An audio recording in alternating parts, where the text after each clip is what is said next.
My name is Zariah Wynn, and if you had told me a year ago that I would one day become a stranger at my own son's wedding, I would have laughed and thank you for the warning. But warnings mean nothing when life has already decided to humble you. And that night, under a ceiling of golden chandeliers and 100 polite smiles, my life cracked open in a way no mother deserves. If this story touched your heart, friends, please like the video, share your thoughts in the comments, and subscribe for more touching stories. Thank you for being here. But before I tell you how it ended, I need to tell you who I was before everything unraveled. For most of my life, I lived in a quiet corner of East Savannah, a place where magnolia trees leaned heavy over cracked sidewalks, and neighbors knew exactly when you baked peach cobbler because the whole street smelled like cinnamon. My apartment sat above my tailoring studio, Wynn's Stitchery, a small shop with creaking floors, sun-faded curtains, and a bell over the door that chimed like an old memory. It wasn't glamorous, but it was mine. Every hem I stitched, every bead I sewed, every dress I brought back to life kept me afloat and kept my spirit steady. My son Jalen grew up in that shop. He learned to walk by holding on to the rolling racks. He napped in a bassinet tucked behind the fitting curtains. While other mothers worried about daycare, I worried about keeping the iron unplugged and needles out of reach. Somehow, through the grace of God and a lot of determination, we made it. Jalen grew up quiet, observant, the kind of child who listened more than he spoke.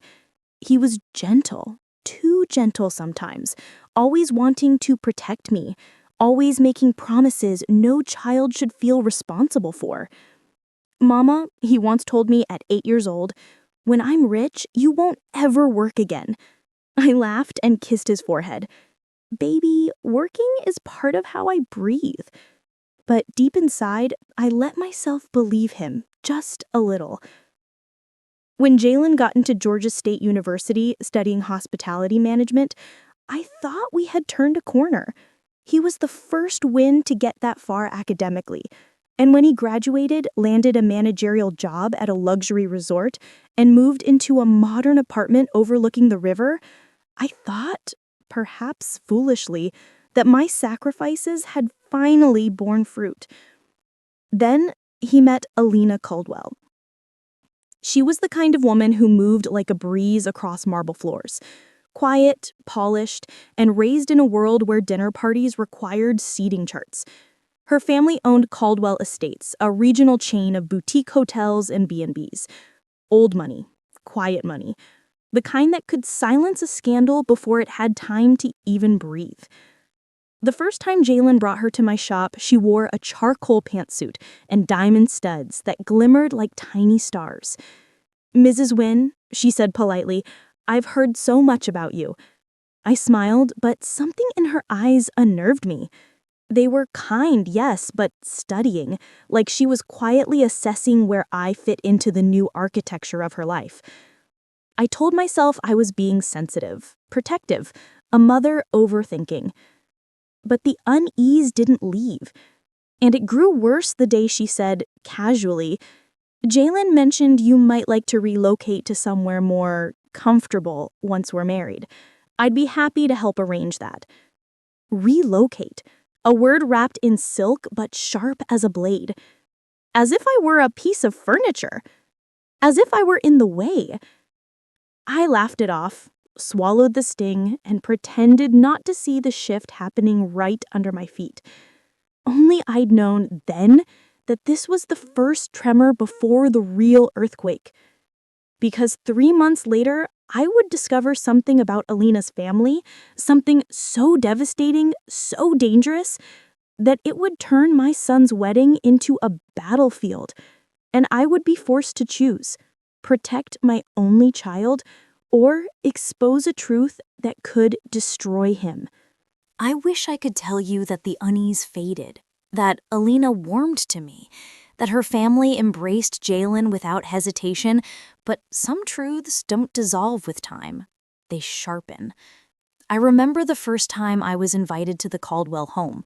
It sat on a quiet bluff in Isle of Hope, a 3-story colonial with iron balconies and white pillars, the kind of house meant to impress without saying a word. The driveway curled around fountains and lantern-lit trees. When I stepped out of my car, the air smelled like salt water and magnolia blossoms, but underneath that sweetness was something cold, metallic almost. The door swung open before I could knock. "Mrs. Wynne," said Vivian Caldwell, Alina's mother. She was tall, elegant, and pale in a way that suggested she avoided sunlight on purpose. Everything about her was controlled. The way she held her chin, the way her eyes flicked over my outfit, the way her smile stayed perfectly measured. "Please, come in." Inside, everything gleamed. Polished wood, pale walls, framed photographs of generations of Caldwells smiling at charity galas and award banquets. A family tree of power. Vivian led me into a parlor room where Jalen and Alina sat on a velvet loveseat. My son stood when he saw me. He looked handsome, too handsome, with a crisp shirt and the kind of tie he only wore to interviews or funerals. "Mama," he said warmly, "you made it." I hugged him, but I could feel the tension in his body, the stiffness in his shoulders. Something was off. Something had changed in the way he held himself, like he was performing for an invisible panel of judges. We sat for tea, and Vivian began asking questions. Not conversational ones, but precise, surgical ones. "How long have you owned your business, Mrs. Wynne? How many clients do you serve annually? Do you plan to expand, or is it more of a comfort hobby? How do you see yourself fitting into Jalen and Alina's new lifestyle?" Always smiling, never blinking. Every question a gentle shove, pushing me into a smaller and smaller box. I answered politely. I gave her nothing to mock, but inside, I felt like I was being inspected, measured, cataloged. When the tea was finished, Vivian leaned back with her hands folded perfectly in her lap. "Jalen tells me he wants to ensure you are secure. We Caldwells believe in taking care of family. If you ever feel your current living situation is inconvenient, we can arrange adjustments." Adjustments, the same word Alina had used. I felt the air thicken. "I'm quite content where I am," I replied. Vivian tilted her head slightly, almost sympathetically. Women who work with their hands tend to say things like that. I felt the sting like a slap. Jalen didn't defend me. He stared at his lap. On the drive home, the sky hung low and gray over the marshes. I rolled down my window, hoping the salt air would wash away the tightness in my chest. But it didn't. If anything, it brought clarity. The Caldwells didn't want to include me. They wanted to manage me. And Jalen, my sweet, steady Jalen, was slipping into their world so quietly I almost didn't notice.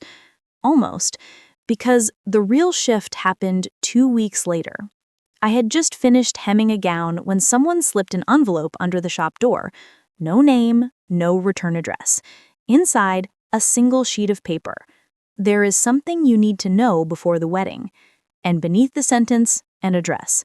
Not a church, not a venue, a warehouse outside the city. I don't know why, but my hands trembled. Something was coming, something big. And when I arrived at that warehouse, when I pushed open that heavy metal door, I saw something that shattered everything I believed about the Caldwells and about my son.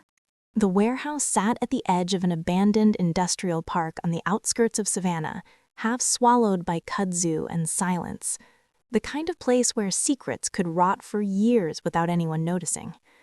My headlights cut across rusted metal siding, broken windows, and the ghostly outline of train tracks long forgotten. For a moment, I wondered if I should turn back, but a mother's instinct is louder than fear. I stepped out of my car, the gravel crunching under my shoes. The wind carried the faint smell of marsh mud and something older, something sour. The warehouse door was slightly ajar, a single strip of light spilling out like a warning. I pushed it open. Inside, the space was dimly lit by a single hanging bulb. Dust drifted through the beam of light, and in the center of the room, laid out on a long wooden table, were dozens of old cardboard boxes stamped with Caldwell Estates, Archive. I approached slowly, each step measured.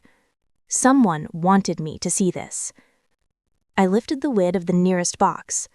Inside were records, financial ledgers, contracts, scanned emails, newspaper clippings yellowed with age.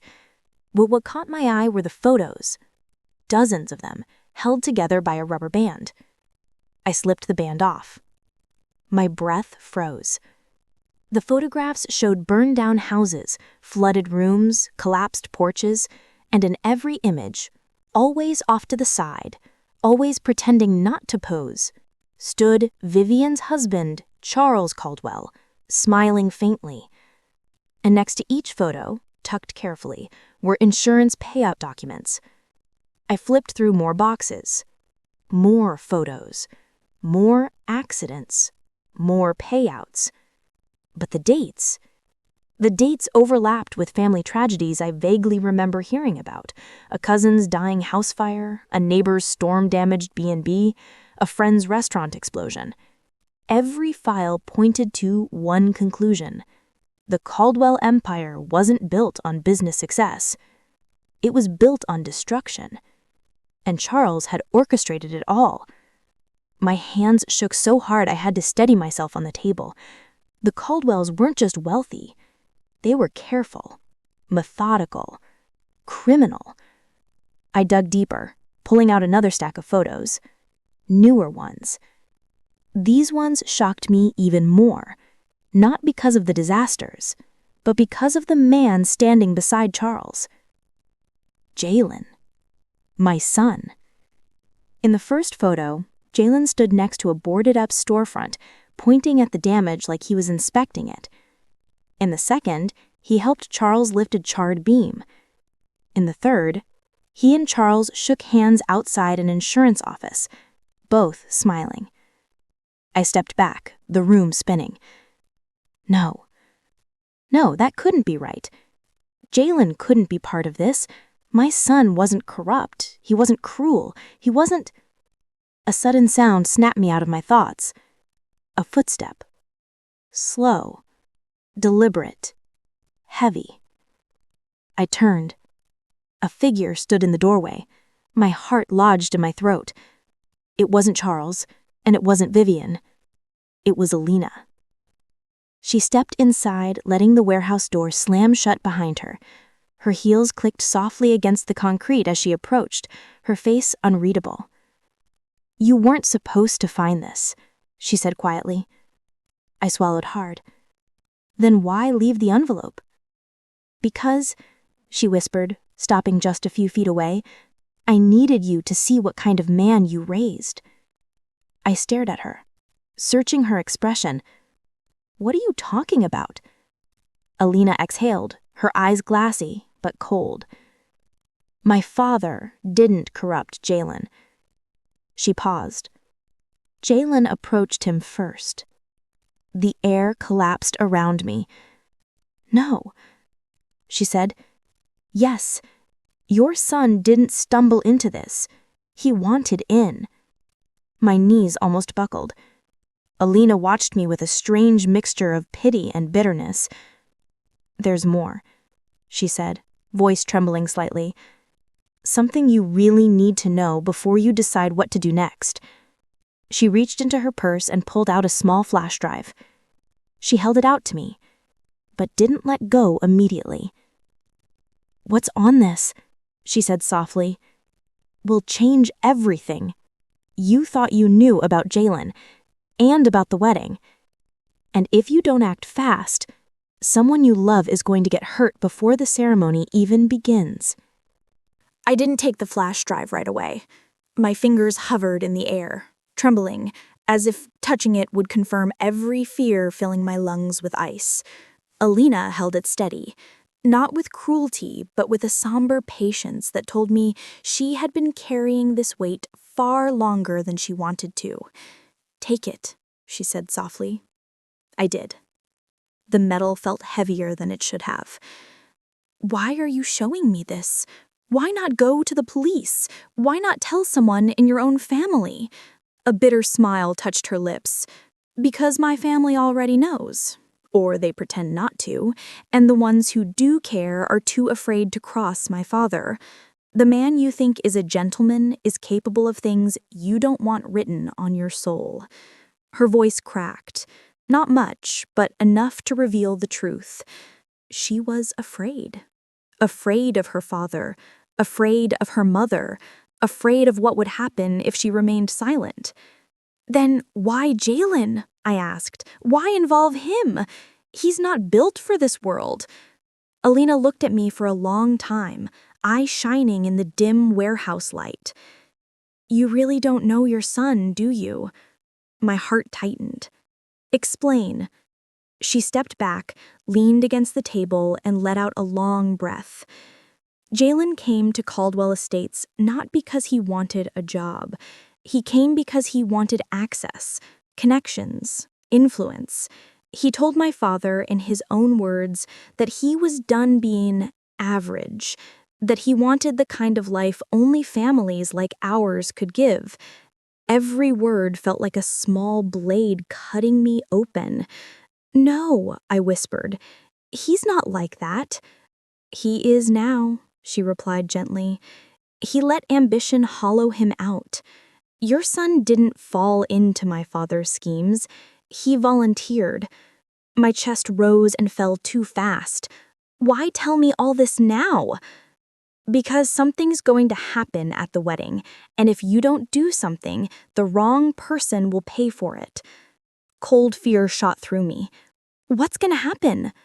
Alina hesitated, rubbing her arms as if the warehouse suddenly felt too cold.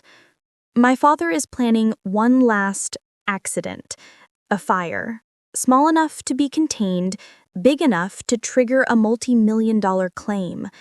The venue he chose for our reception has outdated electrical wiring. He bribed one of the contractors to leave it unstable during renovations." I felt bile rise in my throat. "You're saying he's going to burn down your own wedding?" "Yes," she said, "but he promised it would be controlled and that no one would be hurt. I don't believe him anymore." "And Jalen? Is he part of this?" Alina's face darkened. "Not at first, but when my father hinted that he needed someone he could trust inside the venue, your son didn't hesitate. He said he would handle whatever was needed."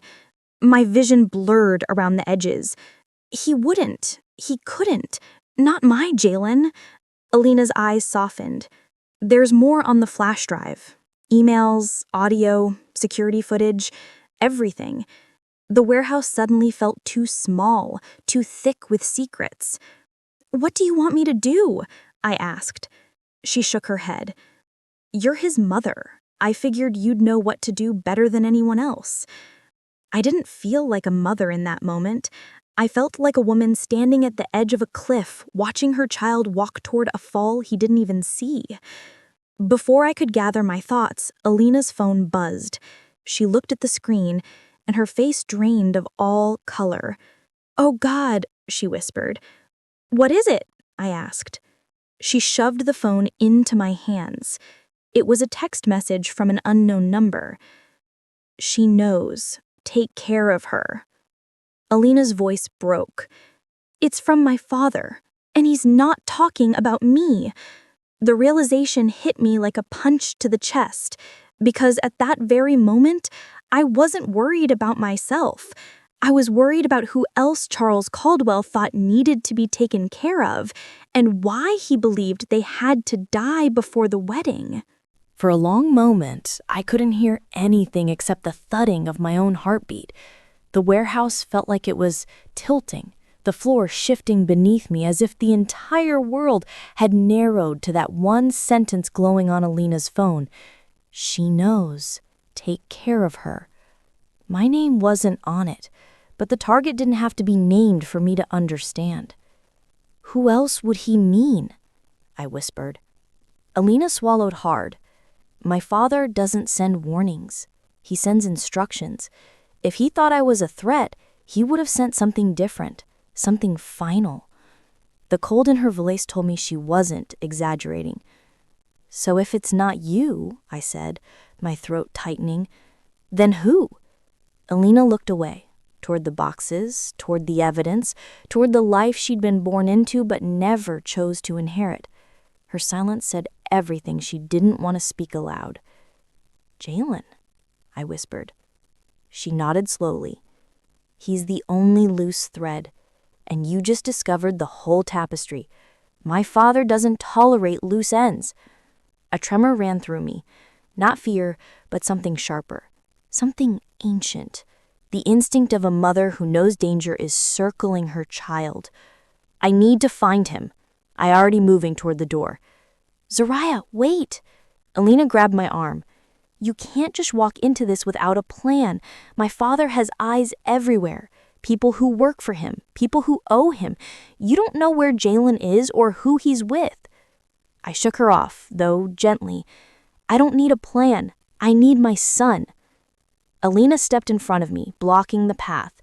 Her voice softened, almost pleading. "You don't understand. Jalen isn't answering my calls. My father has been acting strange ever since he told him about the final arrangement. And Jalen, he's not himself lately. He's tense, secretive. He's been carrying something heavy that he hasn't told even me." "What does that mean?" I demanded. "It means," she said carefully, "that he might not just be a target. He might be a problem." I froze. A problem. That was how the Caldwells thought, in terms of assets and threats, investments and liabilities. But Jalen wasn't a liability. He was my boy. And if he'd gotten in too deep, if he had agreed to things he didn't understand, if he had made promises to a man who solved problems with fire and shadows, then he was standing on a trap he didn't even see. And if Caldwell suspected his loyalty was wavering, if he thought Jalen might talk, if he believed my son was a risk, he would take care of him too. Alina must have seen the panic rising in me because she moved closer, lowering her voice. "There's something else, something I didn't want to believe, but after tonight, I can't ignore it." My breath hitched. "Say it." "2 days ago," she whispered, "my father told Jalen that loyalty was a matter of blood, that secrets only remain safe if everyone involved is bound to the same fate, that family protects each other." So, she continued, "my father has never used that phrase with anyone outside our bloodline, not even with my mother." A chill washed over my skin. "What are you saying?" Alina looked at me, really looked at me, and the sympathy in her eyes made my stomach drop. "I think he's trying to make Jalen part of our family in a way that isn't about love or marriage. He wants him indebted, dependent, controlled. And the moment Jalen hesitates..." She didn't finish. She didn't have to, because suddenly I remembered something Jalen told me weeks ago, something I brushed off as exhaustion. "Mama, sometimes I feel like I'm in over my head." Now I understood why. I steadied myself. "Where is he right now?" Alina exhaled shakily.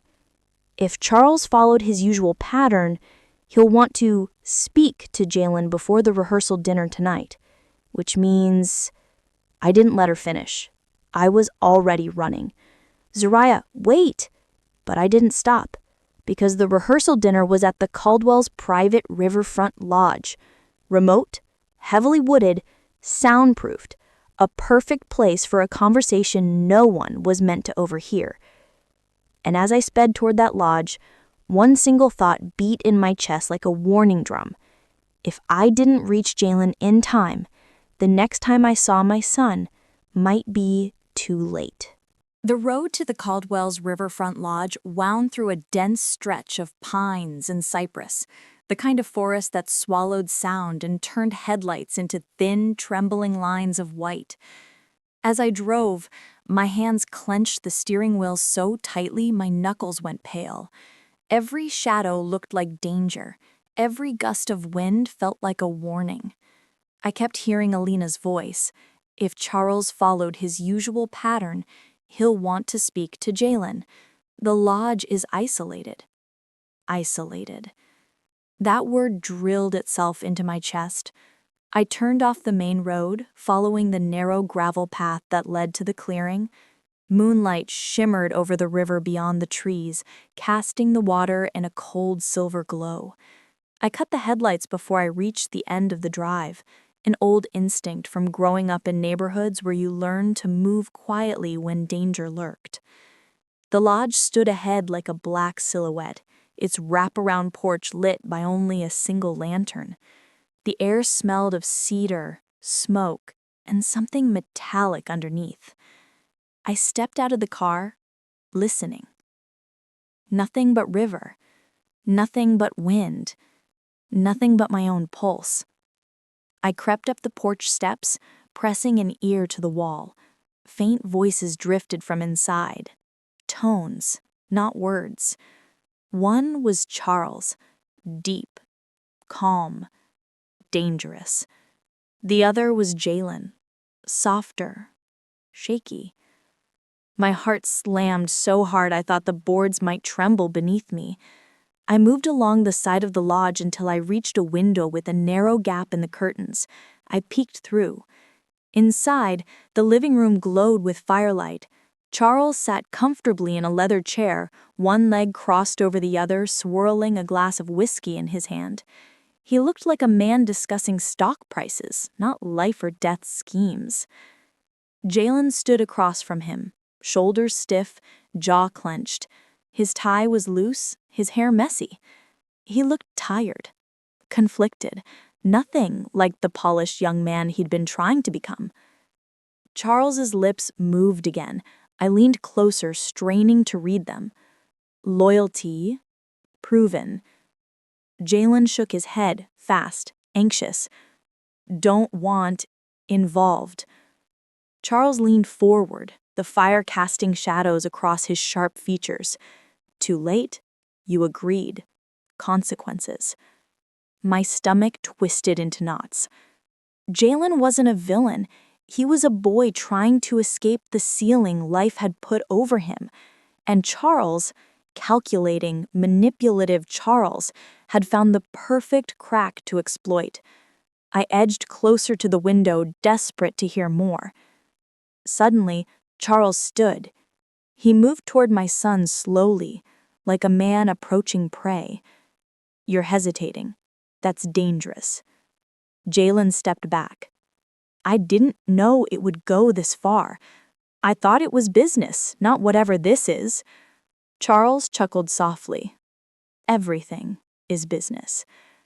I'm not burning down a building. I'm not hurting people. The glass in Charles's hand shattered. He didn't flinch. You think you have a choice? He said, voice low. You think you walk away from my family after stepping into our world? Jalen froze. Charles leaned in. Loyalty, son, is blood. If not by birth, then by sacrifice. A chill raced up my spine. And then Charles said something so quiet I barely caught it, but when I did, the air left my lungs. Tonight, you'll prove yourself, or I'll remove the problem myself. My knees buckled. Charles wasn't lecturing my son. He was threatening him.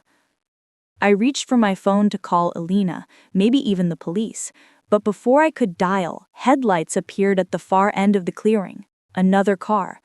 Slow. Deliberate. Someone else was arriving. I ducked behind the bushes, heart pounding. The car stopped. The door opened. My breath caught, because the person stepping out wasn't a Caldwell. It was someone from my past, someone who had no business knowing where I was, let alone being part of this nightmare. And when they lifted their head, the porch lantern illuminated their face. I realized the truth. This wasn't just a Caldwell secret. This was tied to me and to something I'd buried years ago. At first, I thought my eyes were playing tricks on me. The porch lantern flickered, casting the figure in soft gold, carving familiar angles out of the shadows. But when he stepped fully into the light, any hope of mistaken identity disappeared. It was Marcus Hale, a name I hadn't said in over 20 years, a face I prayed I'd never see again. Marcus had once been the kind of man a young, lonely woman could fall for without thinking. Charming smile, easy laugh, ambition that felt contagious. But beneath all that charm lay a man who operated in darkness, who called illegal schemes opportunities, who believed fear was stronger than love. I knew that better than anyone. He was Jalen's father, but Jalen never knew that.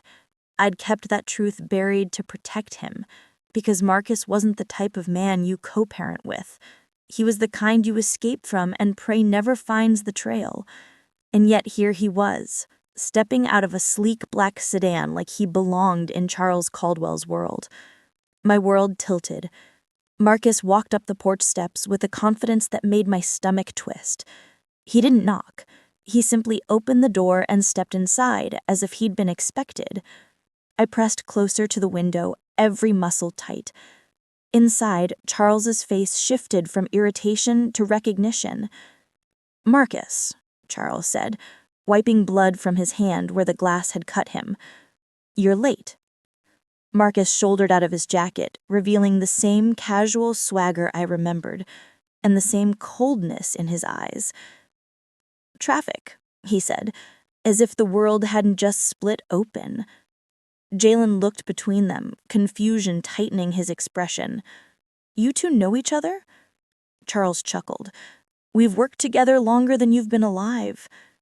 Marcus smirked. "Longer than your mother knows." My breath caught. Jalen stiffened. "What does my mother have to do with any of this?" Charles shot Marcus a warning look. "Focus on the task," he said. "We were discussing loyalty." But Marcus wasn't one to obey rules, never had been. He stepped closer to Jalen, studying him like a craftsman inspecting a tool. "You look like her, you know. Same eyes, same stubborn jaw. Shame she never told you the truth." Jalen swallowed. "The truth about what?" I pressed a hand to my mouth, feeling the ground disappear beneath me. Charles stepped between them. "Not now." Marcus ignored him. "The truth," he said slowly, "about who your father really is." Jalen blinked, confused. "My father died before I was born." Marcus's smile widened, softening into something almost tender, but sharp as a blade. "Oh, he didn't die. He just walked away before he could drag you both down with him." My lungs collapsed. Jalen's voice cracked. "What are you talking about?" Marcus leaned in, voice low, deliberate. "I'm talking about me, son." Jalen staggered back, as if Marcus had hit him. "No," he whispered. "Yes," Marcus replied. "And it's time you learned what it means to carry my blood." Charles exhaled impatiently. "This isn't the moment." But Marcus wasn't done. "See, blood has a price, and tonight your price has come due." Jalen's expression crumbled, hurt, disbelief, betrayal all crashing through him at once. And that was when I realized the truth. Marcus hadn't shown up to help the Caldwells. He'd shown up for Jalen, to bind him, to claim him, to use him. I couldn't stay hidden anymore. I stepped away from the window, fire growing in my chest. Maternal, fierce, unstoppable. I had run from Marcus once. I would not run now. I reached for the doorknob, when a hand clamped down hard on my shoulder. I gasped, spinning around. The person behind me wasn't Marcus, wasn't Charles. It was Vivian Caldwell, her porcelain face cold as moonlight. "What exactly?" she whispered, tightening her grip. "Do you think you're about to interrupt, Mrs. Wynne?" And before I could answer, she reached into her coat and revealed something that made my blood run cold, because it meant she wasn't here to stop me. She was here to make sure I never reached my son. Vivian's fingers dug painfully into my shoulder, her perfectly manicured nails biting through the thin fabric of my blouse. The night around us felt frozen, the forest silent as if holding its breath. But the thing that chilled me wasn't her touch. It was the cold metal glinting in her other hand. Not a gun, something far more deliberate. A syringe. Clear liquid shimmered inside it. I staggered back, horror clawing its way up my throat. "What is that?" Vivian tilted her head, her expression almost regretful. "A sedative. Nothing lethal. We're not monsters, Mrs. Wynne. But we can't have you interfering." My stomach twisted. "You would drug me?" She sighed softly, as if disappointed that I'd forced her into such an unsightly chore. "Charles made a mistake allowing Marcus to come here tonight. The two of them together, too unpredictable, too loud. Someone needs to maintain control." "And you think that's you?" I spat. Vivian's smile didn't reach her eyes. "I maintain order in this family. Always have." I backed away slowly, gauging my path. The car, the trees, the porch steps. Vivian stepped with me like a shadow, her voice eerily calm. "You're panicking. I understand. A mother's instinct. But your presence will only escalate things. Charles is trying to secure Jalen's loyalty, not harm him." "That's a lie, and you know it." She gave me a sympathetic look that made my skin crawl. "Jalen is complicated, confused. Charles is giving him direction, purpose. Men need chains, Mrs. Wynne. Light ones if they're obedient, heavy ones if they're not." "Chains?" I hissed. "You mean control." Vivian didn't deny it. "You should be thanking us. Your son's ambition outgrew what you could offer him. He needed guidance, structure, a family that understood the world as it is, not as we wish it to be." My breath trembled with rage. "I raised a good man. You twisted him." "No," she corrected gently. "We revealed him." The words hit me like a slap. Before I could respond, she made her move. Swift, trained, practiced. She lunged toward my arm with the syringe. Reflex took over. I dropped low, letting her momentum swing her forward. The syringe missed my skin by inches. Vivian stumbled, heels scraping the porch boards, but she recovered fast, faster than someone her age should have been able to. "How clumsy of me," she breathed. I bolted. I didn't head toward my car. I headed toward the side of the lodge, toward Jalen's voice, toward the firelit windows. Vivian's footsteps thundered behind me, controlled but urgent. I reached the back porch just as another shout erupted inside.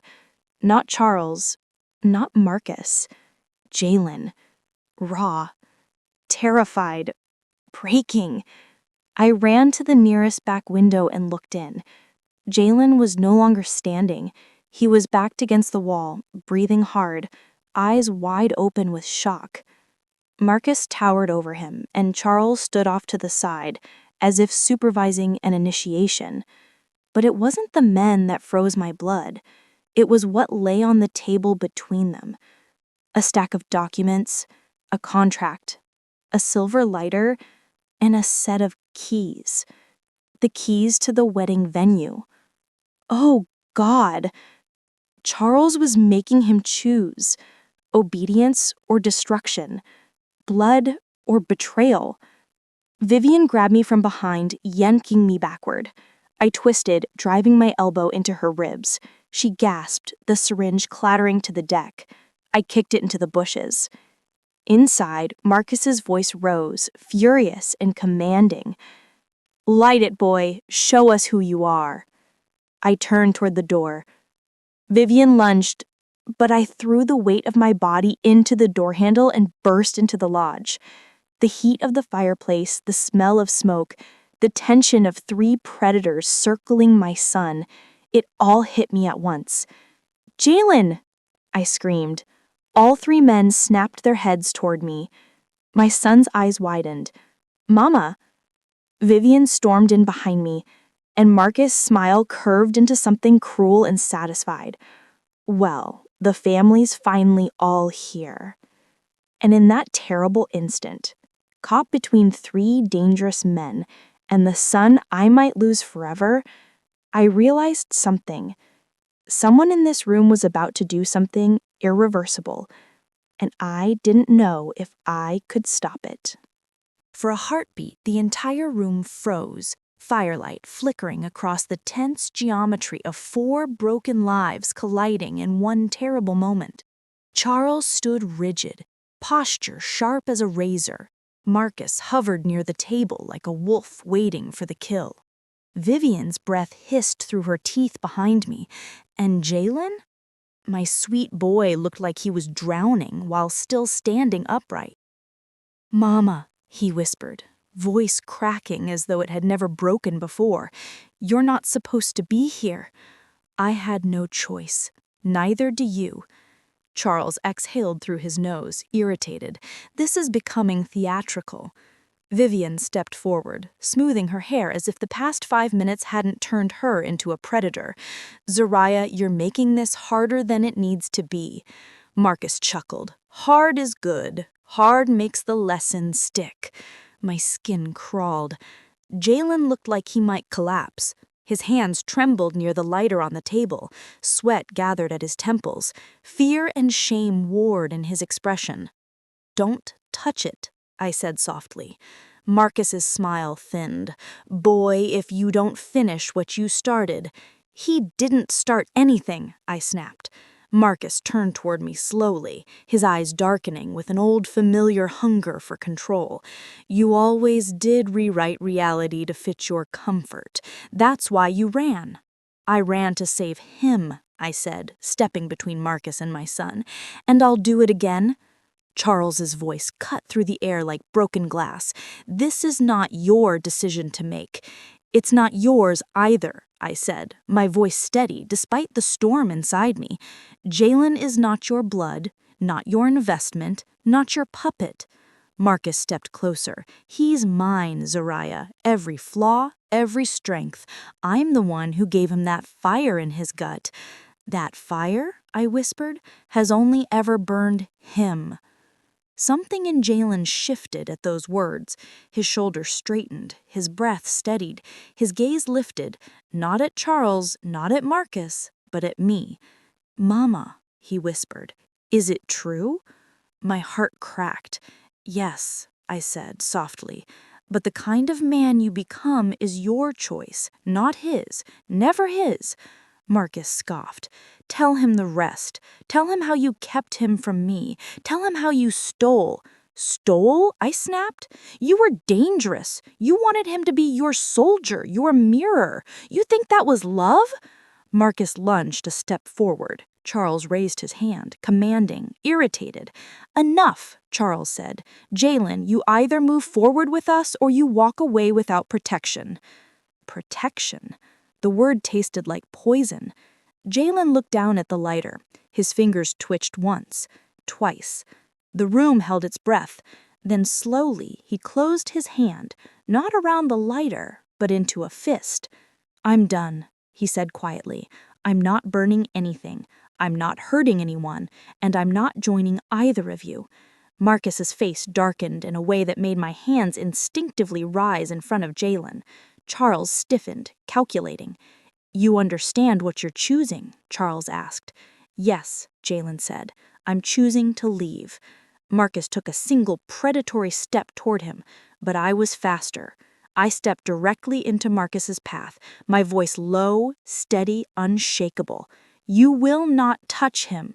Marcus froze, not because of fear, but because he recognized something in my eyes, something he no longer controlled, something he could not break. Vivian moved toward Charles. "We can still fix this." "No," I said, "you can't." I pulled the flash drive from my pocket and held it up. The plastic glinted in the firelight. "I know everything, and if any of you come near my son again, this goes to the police, the press, every insurance board in this state." For the first time that night, real fear flickered across Charles Caldwell's face. Vivian stepped back. Marcus's jaw clenched, and Jalen exhaled shakily, as if a chain had fallen from his throat. I took his hand. "We're leaving," I said, and we did. We walked out of that lodge together, through the bark, through the trees, through the cold river air, two survivors reclaiming one another. But as we reached the car, Jalen stopped and looked back, eyes shadowed. "They're not just going to let this go, are they?" he whispered. I squeezed his hand. "No," I admitted, "they're not." He swallowed. "What do we do?" I looked at him, really looked, and knew our fight was only beginning. We prepare, we rebuild, and we stay ahead of them. Because the Caldwells were wounded, and wounded predators are the most dangerous kind. Behind us, somewhere deep in the forest, a car engine rumbled to life, quiet, slow, deliberate. We were being followed, and the story wasn't over.